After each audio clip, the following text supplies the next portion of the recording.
легнува со лоша мисла, дали ја утре ќе се разбудам или ја денеска ќе го преживеам денот затоа што имам карциномска болест. Многу е битна околината, пак ќе кажам семејството, околината. Ние денеска имаме безброј добронамерни, злонамерни луѓе кои што ќе дојдат дома и ќе ви кажат на една ранета жена со карцином на дојка, ќе ви кажат: "Еј, знаеш што, бевме денеска на погреб и погребавме таа и таа, има иста болест како твојата." Што значи тоа? Тоа е стравично нешто.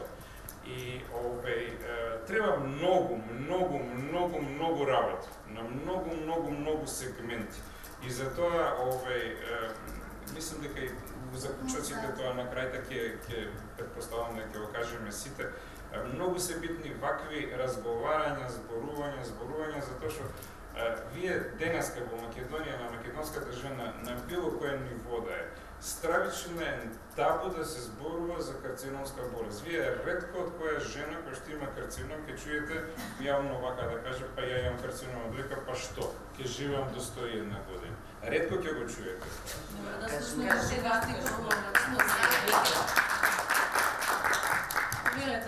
Затоа е важен психологот, ама важен е самиот почеток, затоа што ние сме тие кои што успеваме да пристапиме и да се доближиме до клиентите, да после памтат што разговараме, да не би да не се сеќаваат, затоа што они се сериозно се соочуваат со оној стрес од самиот хируршки запад, што ќе биде, како ќе преживеам операцијата, анестезијата, дали тоа ќе помине баш како што треба.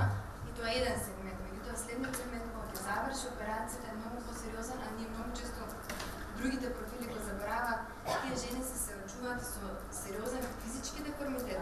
Телесната жена им се менува, сексуалноста им е засегната, женственост е многу сериозно засегната, а оние следни операции кои што доаѓаат за да се стават некакви додатоци се не така брзи.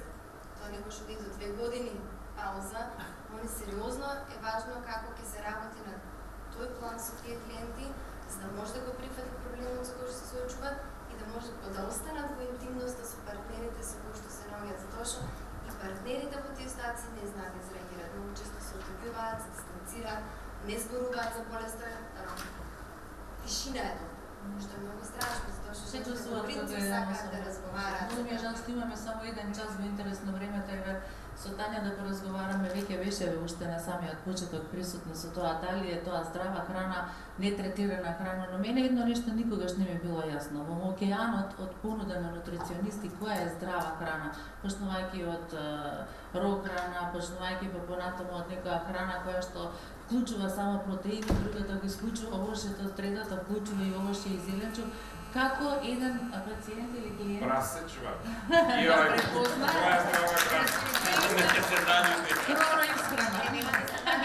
хроноисхрана. Сите, значи прво и основно избалансираната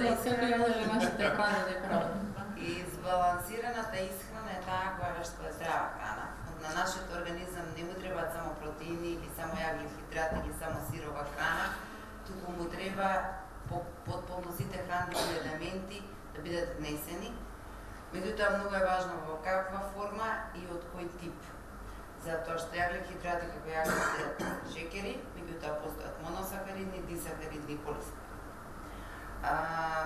Постои замена за протеин, ние знаеме дека сме нација која што обожаваме месо, ама точно пред известно време излезе и Светската организација да каже дека месото е еден од протеините кои што го оптеретува организмот и се го на индиректен начин или предизвикуваат или го хранат карциномот.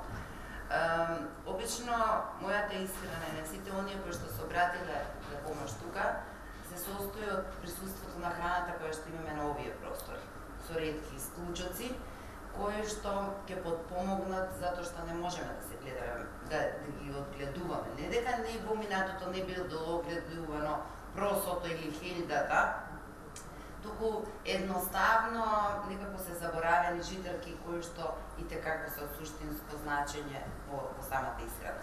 Секогаш преферирам сезонското овошје и зеленчуци да бидат застапени во периодот кој што е адекватен, кој што е на режимна исхрана.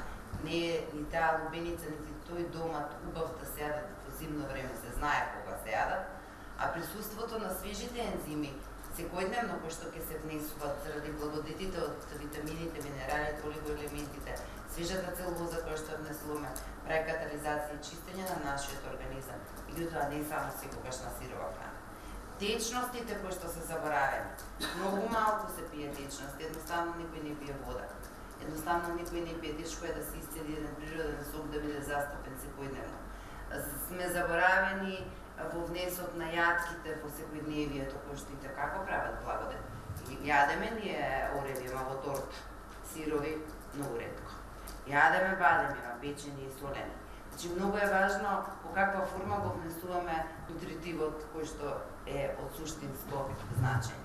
Сепак си има протокол како ќе се внесуваат нутритивите во текот на денот за да ги искористиме нивните вистински благодети. Едноставно да се навратиме на нашата традиционална македонска кухня. Да одредени работи ги форсираме. Во секојдневната пракса имам деца кои што не знаат што значи боранија. Замислете. Дома боранијата за тоа што родителите не ја приготвуваат, апсолутно не знаат ни како изгледа, ни како е. Ни колку е вкусна и колку е здрава која што треба да се внесе. Ама знаат фастфуд храна, пржени компири, нормално знаеме дека секој е пржен на масло без разлика, ме прашувате парадокси настанувате, знаете што јас рибата испржи во маслиново масло. Значи, дали е маслиново, дали е лениново, дали е сончогледаново, канцерогенно, било кој. Ирена, само при крај сме веќе на разговор за крај заклучокот да се чуваме, Ирена да ја вклучиме бидејќи имаме уште една животна приказна да слушаме овде. Ирена цел живот знам дека е поборник за здрава храна, водител, колешка, меѓутоа е активист во Сдруженијето Бурка. Колку Сдруженијето Бурка помага и какви се искуствата твои? Мислам дека многу помага и сведоци за тоа се сите жени што на било кој начин се поврзани со Бурка. Кога зборуваше докторката и кога ја начнавме таа тема, колку одредени ситуации постојат дека жените имаат недоверба или можеби не знаат дека може да користат услуга од психолог, мислам дека во тој сегмент Бурка многу им помага. Отворената телефонска линија на која што може да комуницираат со жени кои што ја воделе таа битка и се уште ја водат. Кога ќе слушнате лично искуство од некој што бил опериран еднаш, два пати, повеќе пати и се уште е функционална мајка во едно семејство таа жена, нечија сопруга и се бори, мислам дека многу ги охрабрува. И токму затоа е важно да постојат ваквите организации. Значи, медиумите ние мора да ги користиме како алатка за да ја подигнеме свеста. И ваквите невладини организации, бидејќи токму тие ги насочуваат жените кај кој лекар да се јават, што треба да направат. Токму тие им помагаат во тој најпаничен период, најстресен период кога и многу пати се прават и погрешни чекори, најмногу се паѓа, значи кога ќе изгуби некој волјата, не може другите да го туркаат напред во таа борба. Од тој аспект Бурка на вистина со години наназад прави многу и се посветува многу на тие жени. Тука се да не ги спомнам сега во интерес на времето тие многобројни промотивни активности како розова прошетка, разни донаторски вечери кои што ги собира на едно место жените, не само жените кои што имаат лична приказна со ракот на тој, кои што биле заболени, туку и жените кои што се здрави. Зошто ние за да не зборуваме за вакви алармантни бројки какви што спомна нашите стручни лица, ние треба да знаеме како треба да се храниме, треба да знаеме дека треба да го избегнуваме стресот, дека мора да бидеме физички активни за да бидеме здрави. Тие ли кажа на почеток нешто што за жал е голема вистина. Жените одвојуваат време и пари да отидат на козметичар. Не одвојуваат време да отидат на контрола.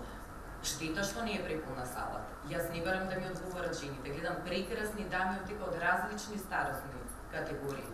Која од нив последен пат направила само контрола, сама на себе нека се одговори. Која за последен пат направила ехо преглед. Значи не треба ние да чекаме да ја поминеме 40-та година за да направиме прв мамографски преглед. Мојата мајка заболела од рак на дојка на 33 години и починала на 35. Значи слушнавме пациентки од 18 до 21 година. Значи тоа што го кажа Тања, ние не им се обраќаме само на жените, треба да им се обраќаме на децата, на собствените ќерки. И работејќи на тоа сигурно ќе има резултати. Веќе се гледаат првите резултати, кога спомна докторот не зборуваат жени. Значи јас во Бурка познавам вистински жени борци, храбри, кој што на секој чекор зборува за својата лична судбина и за својата воља. И тоа се веќе првите резултати, дај Боже да ги имаш што повеќе. Ти благодарам за воведот, за вистински храбрите жени и за жени кои што сакаат да ја споделат својата приказна. Ја поканувам Маја Велјановска, една од најатрактивните новинарки, пријателки. Да ни ја раскаже својата животна приказна. Маја, кога прв пат се соочи со оваа диагноза? Вакцином на преглед кај што беше моја пријателка за да провери дали силиконите, под силиконите има некоја аномалија или нема, а јас бев шокирана. Значи не можев да поверувам дека имам карцином, не можев да поверувам како стручно лице, значи од нашите институции може тоа да го пропушти. Значи сега кога повторпат, значи се соочив повторно со болеста карцином и кога 4 месеци одев, значи по институции каде што диагнозата ми беше дискус хернија, а јас слабе, бев шокирана. Значи животот ми се претвори во пекол, бидејќи раковата знаевме дека не боли, меѓутоа мене ме болеше, значи. И јас не можев да поверувам дека имам рак, не можев да поверувам дека сите околу мене стручни лица, способени за дискус хернија, тврдеа дека имам дискус хернија. Потоа кога дојдов во онкологија, веќе ми беше полесно. Значи во онкологија најдов на пристап каде што точно знаеш што треба да направи со вас. Меѓутоа патот да стасете до онкологија е тежко. Диагнозата за да се открие тешка. Значи господинот кажа дека не се сеќавам, јас се сеќавам на секој ден, се сеќавам на секој момент, на секоја болка што преживував. Тоа не може да се заборави. Како да се заборави болката, легнувате, станувате со болка. Значи тоа не се заборава. Значи се сеќавам на поддршката од моето семејство, поддршката на моите пријатели. Значи да, можеби на некој му треба психолог, мене ми требаше, значи некој да ми ја открие таа диагноза, да открие што се случува со мојот организам. Маја, ти го спомна твоето семејство со тебе и твојата свекра, која што имаш како мајка. Затоа што ви се најде, значи во најтешките моменти од мојот живот. Од 15 години сте заедно со неа, Да. Поддршката од Саше, од твојот сопруг, поддршката од твојата свекра, од Билјана, од твојата Неизмерна, сумма, значи, да. од твоите кирки е многу значаен момент. Најзначајно. Ние овде зборувавме, посети ли психолог можеби? Вака, значи, посети психолог кога почина мојот свекор. Затоа што и тој ми беше еден од луѓето што највеќе ги сакав. И ми падна тешко, значи, можеби ми припадна, све се случи во таа година кога што беше откриен за прв пат мојот карцином на града. Тоа беше откриено, значи, во мај, на 1 мај. А свекор ми почина на 29 ноември. И кога почина тој, усетив дека губам дел од нас, дел од нашето семејство. Ја сигурноста. И од сигурноста секако. Доктор Караѓузов, што се случува кога ќе се даде ваква една погрешна диагноза или кога нема да се насочи на вистински пат? Пациентот е луд во моментот. А и потоа. Со право е луд. За жал, тоа што се случува, цената за жал ја плаќа пациентот секогаш и тоа е не може да се процени колкава е штетата. И затоа ако го се вратиме на она што го кажав, значи не е битно одењето на доктор, одењето на професионални, врвни професионалци кои што располагаат со врвна технологија и кои што можат да направат се она максимум што може да се направи. Во првиот момент, искуството и инстинктот на сериозен професионалец е таква да можеби во првиот момент нешто ако е сомнително со редовното следење ќе излезе на површина и ќе се докаже, ама не тоа да биде после година, после 2 или не знам, после период во кој што шансата за живот се намалува или се губи. Тоа е суштината на се, од врвно професионално однесување на секој кон својата професија, кон својата работа. Маја, ти ги помина сите фази. Од она што значи почетниот шок, до револтот и нервозата, до соочувањето на една млада женска личност која што во кругот на новинарите, па и пошироко помеѓу поп културата важеше за една блогерка, за некој кој што ја носи модата, за некој кој што има слапови коса. Во моментот кога се судри за тоа дали јас ќе ја преживеам оваа болест, па до понатамошните... Јас не реков дали ќе ја преживам, јас што беше морам да преживеам. Така? Да. Така е. крај твојата борба и понатаму како се соочуваше со она што значи губење на женственоста, значи до паѓањето на косата, до... Не, јас не примав, значи хемотерапија, примав само зрачење. Косата не ја изгубив, меѓутоа и да примав хемотерапија ќе беше истото, бидејќи како што реков имам прекрасно семејство, значи имам прекрасен сопруг и сите мислам свекрва, деца кои совршено ме поддржуваат. Например, пред некој ден се изнасенав со керка ми, вика мамо, другарки ми мислат дека си прекрасна затоа што си како манекенка вистинска со 50 кила и 1,70 и нешто. Сигурно делум малку анорексично, меѓутоа за децава ми е најубав комплимент како манекенка. Веројатно имаш до некој од нашите панелисти некое посебно прашање како човек искуствено кога... Значи до Мики, до Тања, бидејќи во овој период јас работувам со нив и ми се наоѓаат многу, значи Ќе го поделиш и понатаму твоето искуство, не знам дали со Ирена сте имале моменти да се слушнете па да бидете активно вклучени во борка? Да, јас и тоа размислувам, бидејќи првиот пат со Бива, значи кога дознав дека имам карцином, исто и стресна Бива. Бива ми објасни некои работи што јас например тогаш мислев дека карцином кога ќе добиеш да умираш. Значи колку е важно во тој момент да бидеш со луѓе кои што ќе го поделат своето искуство, но и во моментот ќе ти дадат некоја позитивна. Па многу е важно да сте со позитивни луѓе, бидејќи ако сте со луѓе што како што кажа изборат за погреби умирачки, сигурно ќе паднат.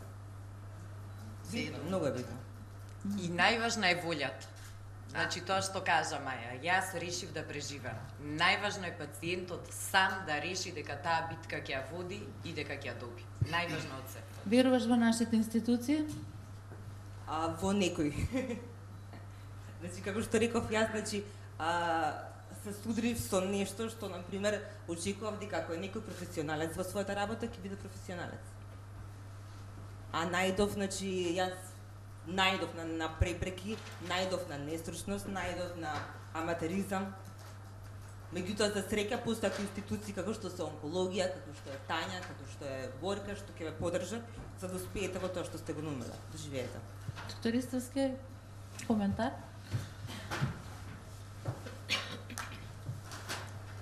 На која тема? На животната приказна која што Маја ја каже, на можните грешки, а и потоа и разговорот од однос на... Години назад, грешката што нашето здравство често прави, тоа е превидот на така наречените ишиалгични симптоми и диагнозата на пациент.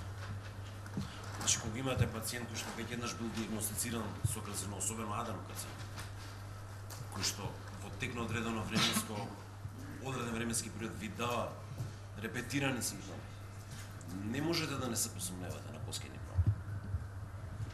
Маја, твојата борба продолжува и понатаму. Официјалната медицина во прв план, алтернативна медицина дали користеше? Јас комбинирам. Го сакаш премногу животот, ти пожелувам на вистина долго да живееш и понатаму да се среќаваме на многу новинарски средби и понатаму твоето перо да пишува прекрасни текстови. Благодарам. Ова е крај на првиот панелна дискусија и јас мислам дека сите ќе се согласиме дека во морето од прашања што е најскапо да купиме, мислам дека најскапо од се чини болничкиот кревет и дека не треба понекогаш да го запоставиме своето здравје, бидејќи ако болеста не надјаса, тогаш навистина огромен број на пари ќе дадеме токму да се го вратиме здравјето насад.